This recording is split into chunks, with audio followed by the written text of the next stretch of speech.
Have you ever stood in a room full of people, smiling on the outside, while a single comment pierced through your dignity like a quiet blade? Maybe it was a joke at your expense, a public correction meant to sting, or a look that said more than words ever could. In that moment, you felt small and alone. But you're not. And you're not weak for feeling it either. The Stoics, those calm, unshakable souls, wrapped not in togas, but in deep understanding, faced the same trials. Because no matter the century, people will sometimes choose to humiliate others, not by accident, but by design. Why? That's what we're exploring today. 6 reasons why someone might try to tear you down in front of others, and how Stoic philosophy helps you rise above it without losing your center. No shouting matches, no revenge fantasies, just clear insight, quiet strength, and the power to walk through fire without being burned. If you've ever wondered why you're the target and how to stop giving them power over your peace, stay with me. You might find that the real victory doesn't come from fighting back, but from standing firm. Reason. 1. They sense weakness. Some people don't come at you with fists. They come with silence, with glances, with words that seem casual but strike with precision. They're not always loud. Often they're watching, waiting, like predators testing the edge of a herd. They look for hesitation, for someone who seems unsure of their place, uncertain of their worth. The moment they sense it, they move in. A joke dressed as humor, a comment slipped in during a meeting. It might sound like nothing to others, but it hits you, sharp, personal. And when you say nothing, when you force a laugh and tell yourself not to take it personally, they take it as a signal. This is allowed. They don't stop on their own. They stop when you show them who you really are. I remember early in my career, I worked under a manager named Greg. He had a way of speaking that always carried a hint of mockery. "Maybe this task is a bit advanced for you," he once said in front of the team. Another time, "We'll let you catch up later," always with a smirk. At first, I brushed it off. Everyone else laughed, so I told myself to grow thicker skin. But each time I stayed silent, the jabs got sharper, more frequent. And I learned something. People like that aren't careless. They're intentional. They're testing what you'll accept. And every time you tolerate disrespect, you train them to continue. Here's where Stoicism reshaped the way I handled it. Many think Stoicism means becoming emotionally numb, but that's a mistake. The Stoics were not cold, they were clear. As Marcus Aurelius wrote, "You have power over your mind, not outside events." Realize this, and you will find strength. You cannot control the tongue of another. You cannot stop someone from trying to diminish you, but you can control your response. If you do not value yourself, why would anyone else? That's the truth many avoid. Not because they don't care, but because they hope that by being agreeable, they'll avoid conflict. But in doing so, they create something worse: permission for others to treat them poorly. Humans, whether we admit it or not, test boundaries. We seek out where the lines are. And when someone shows no line, some will take full advantage. Not always out of cruelty, but because they can. This isn't about being confrontational. Stoicism doesn't tell you to fight every insult. It teaches you to hold your ground with grace. Sometimes that means not laughing when a joke is made at your expense. Sometimes it means pausing, holding their gaze, and letting the silence speak for you. And sometimes it means simply excusing yourself from a room that no longer respects your presence. That's not weakness. It's power, refined. That's Stoic discipline, not because it lacks emotion, but because it places dignity above reaction. When you start protecting your worth, something changes. The people who once tested you will think twice, not because you shouted louder, but because they can sense you're no longer an easy target. You've drawn a quiet line, and it's visible even in your stillness. You don't need to explain it. You don't need to defend your boundaries. You just need to honor them. And here's where the transformation truly begins. The respect you earn isn't just external. It comes from within. When you choose not to fold, when you choose clarity over approval, you begin to trust yourself. That's the gift Stoicism offers. Not invincibility, but inner authority. You learn to walk through the world upright, not because the world is gentle, but because your sense of self no longer wavers with every blow. That is what it means to be unshaken. Reason 2. They want control. Humiliation has always been one of the quietest, most effective weapons of control. It doesn't always come with shouting or open aggression. Sometimes it wears the mask of humor, sarcasm, or subtle dismissal. But the purpose is the same: to make you feel small so someone else can feel powerful. When someone cuts you down in front of others, when they expose something personal, make a cruel joke at your expense, or correct you publicly with a tone that stings, it's not just about the words, it's about control. They're not offering feedback, they're making a move. One meant to shake your confidence, to force you into shrinking so they can stand taller by contrast. But here's what's often hidden beneath the surface. The person who humiliates others is usually wrestling with their own sense of powerlessness. Instead of addressing that struggle within themselves, they reach outward, lashing, manipulating, trying to control others as a substitute for controlling themselves. I once worked with a colleague named Melissa, who had a reputation for always putting people in their place. She did it with charm, with a smile, often cloaked in humor. One afternoon, during a team meeting, I presented an idea I had invested weeks into. As I wrapped up, she interrupted, not with a question, but with a biting remark that drew awkward chuckles. It wasn't loud or dramatic. It was calculated, just sharp enough to make me second-guess everything I'd said. And for a moment, it worked. I felt my face flush. My mind scrambled for a defense. I wanted to justify myself, to win the room back. But something inside me, perhaps instinct, perhaps a lesson I'd finally learned, held me back. Because I saw it clearly. Her power wasn't in the comment. It was in how I might react to it. Stoicism teaches that we don't control what others do. We only control how we respond.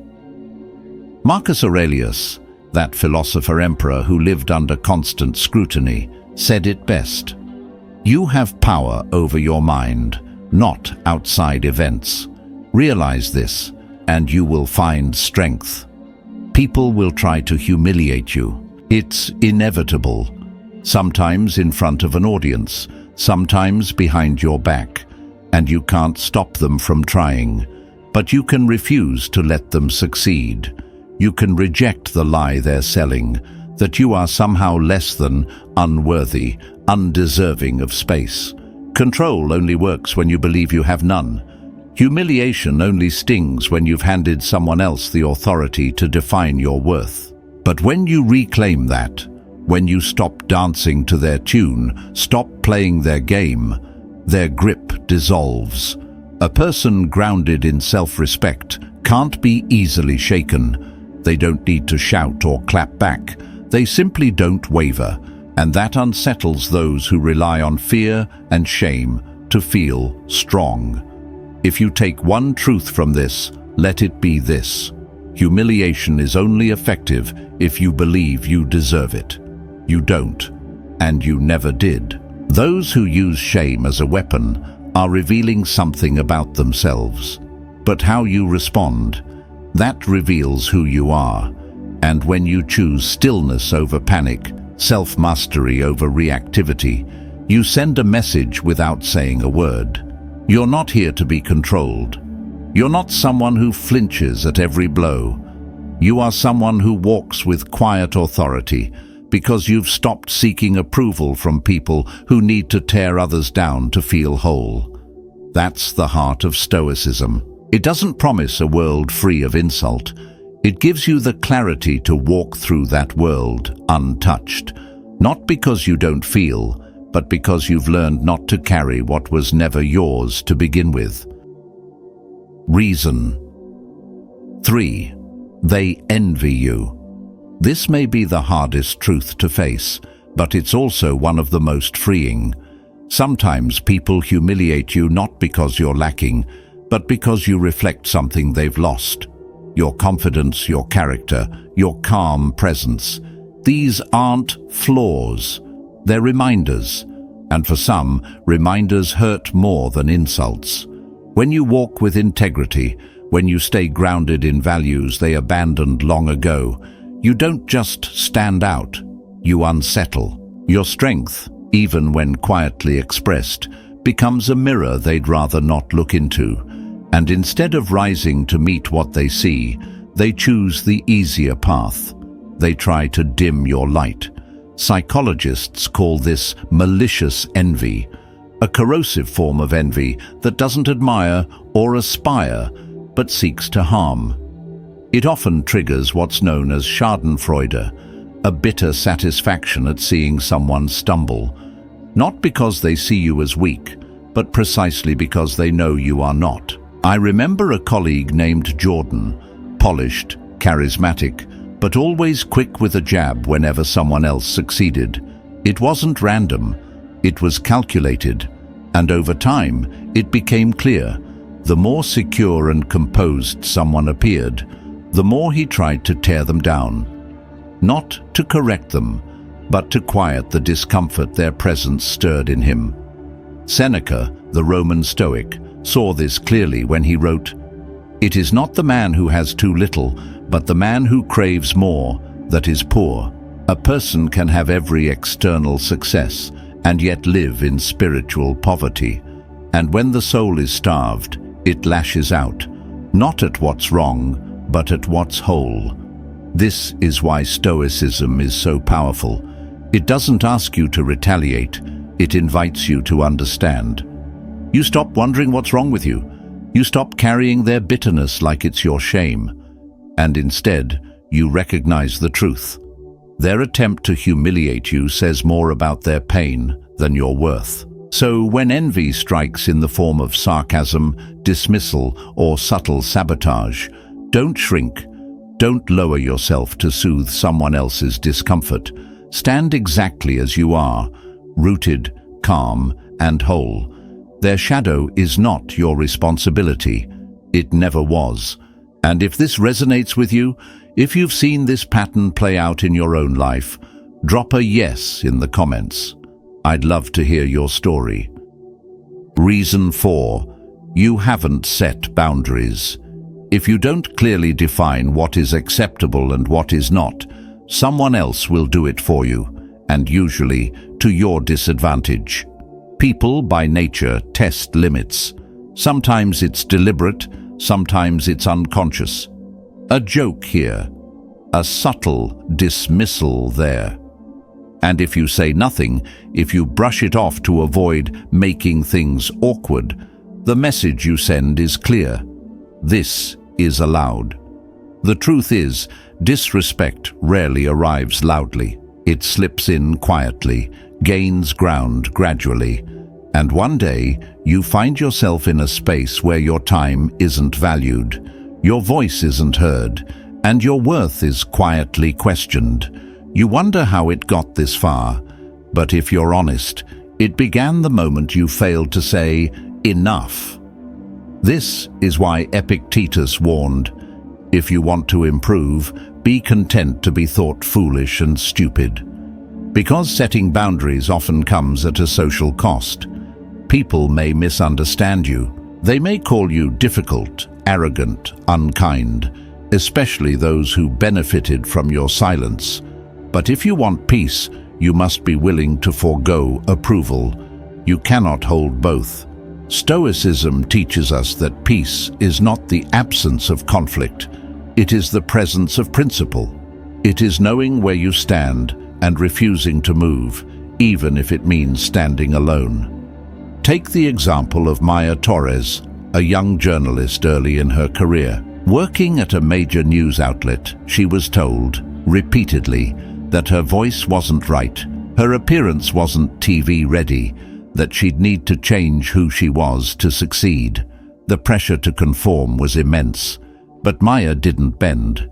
She knew that chasing approval at the cost of authenticity was a quiet kind of self-erasure. She drew a line and stuck to it. She was eventually let go. At first, it felt like failure, but she held fast. Years later, she built her own platform, on her own terms, and became a respected voice in journalism, not despite her refusal to conform, but because of it. That's the Stoic path.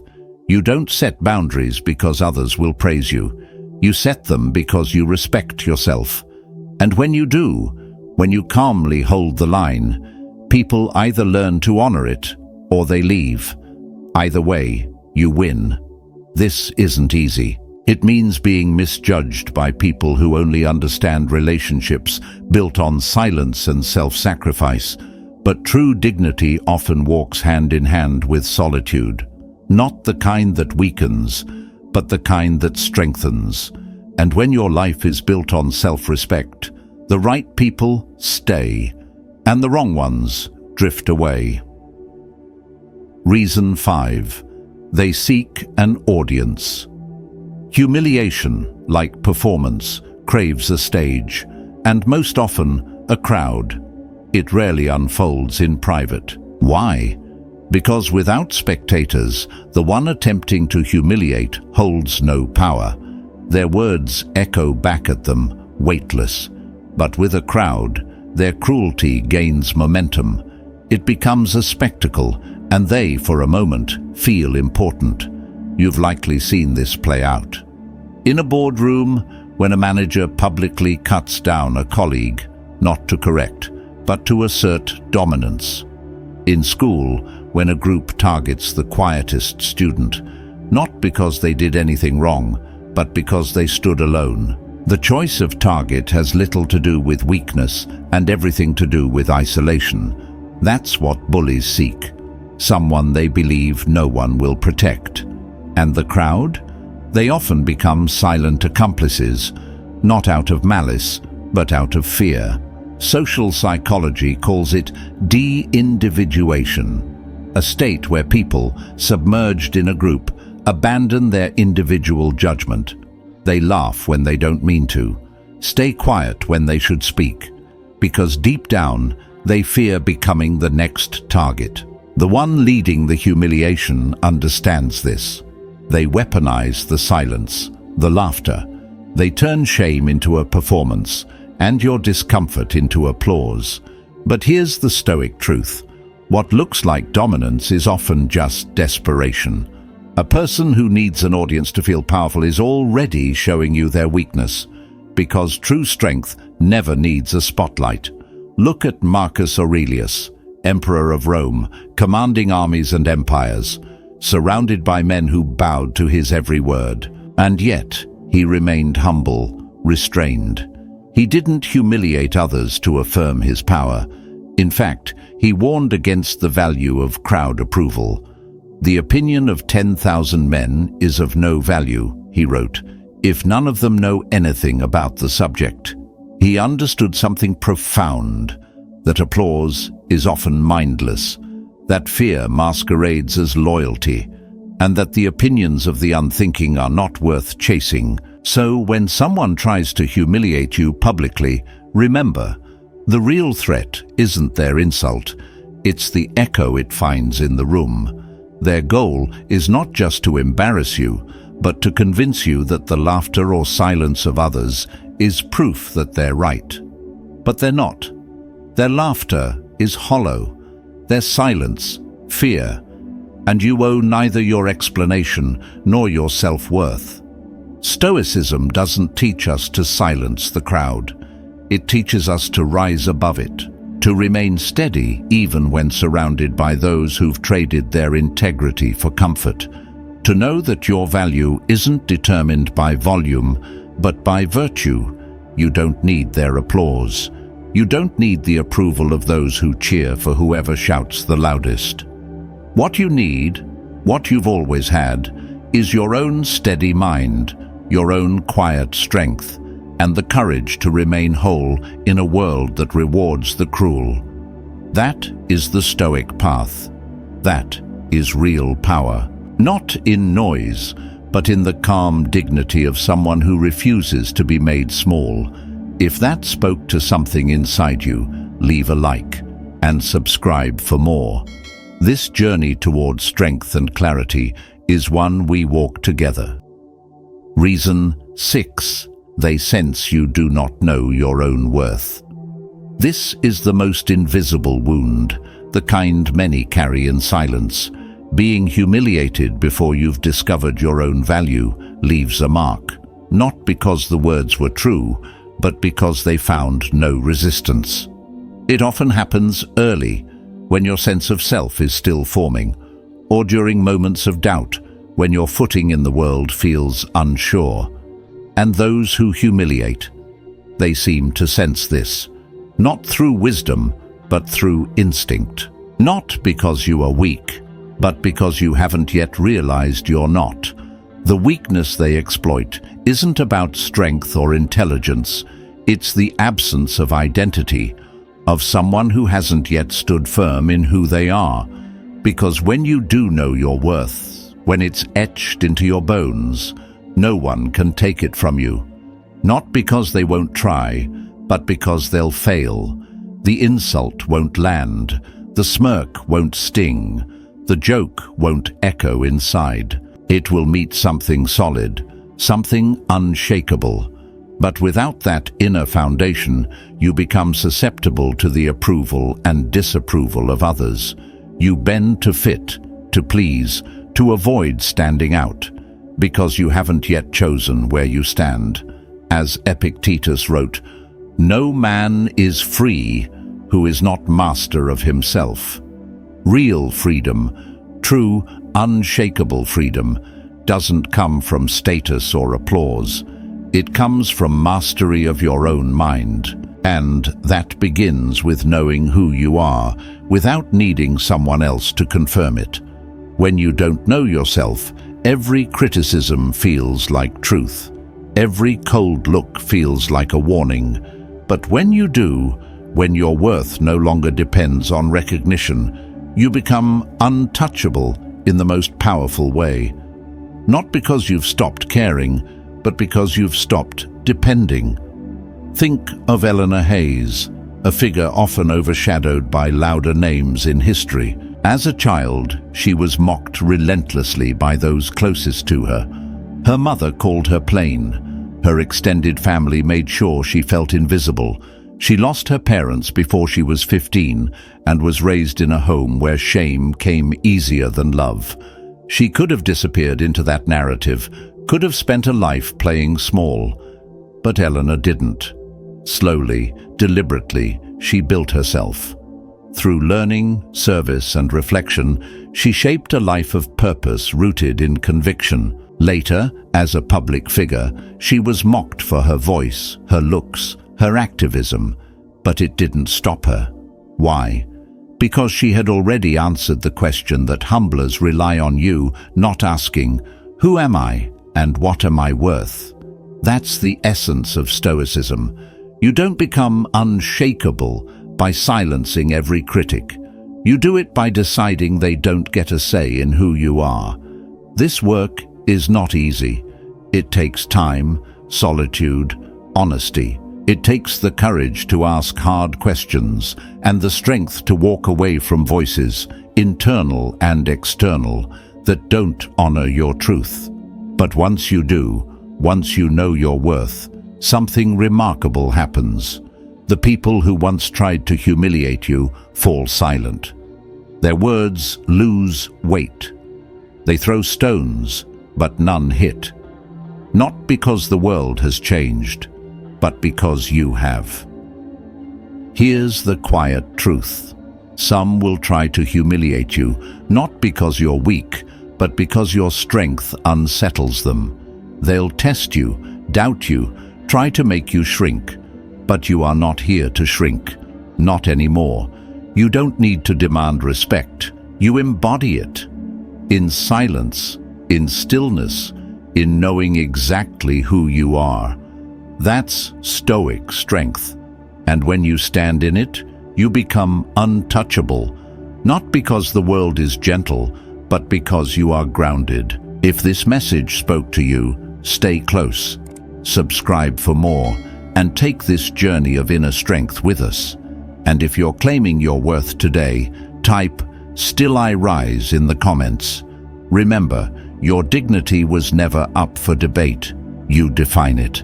And in the next video, we'll go even deeper into how to hold that power, no matter who tries to take it.